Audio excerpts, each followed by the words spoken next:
अहम ख़बर है तो कराची के एक्सपो सेंटर में सुबह 10:30 वगे का शुरू थियल एमडी कैट की टेस्ट पुजाणी ते पहुती है।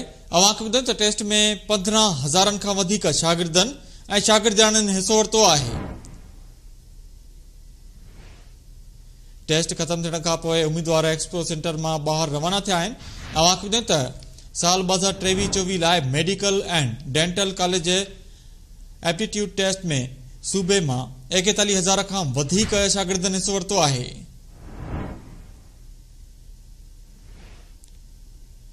कराची के 15,000, जामसूर के 13,000, नवाबशाह के 4,000 ऐं लाड़काने के 9,000 शागिर्दनि हिस्सो वरितो है।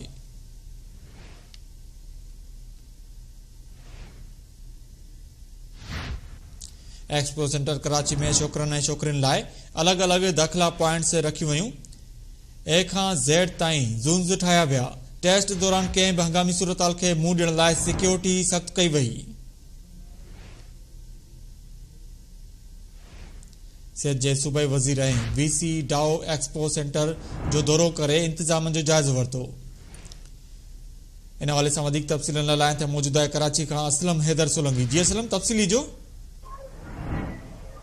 जी बिल्कुल 10:30 वगे एमडी कैट टेस्ट जी शुरू थी एक्सपो सेंटर में वह पुजाणी ते पहुंची चुकी है। 15,000 खां वधीक शागिर्दनि एमडी कैट टेस्ट में हिस्सो वरितो। इन वक्त समूरा जी शागिर्द उहे रवाना थी रहा आहिनि। वॾे अंग में शागिर्दनि अॼोकी टेस्ट में हिस्सो वरितो है।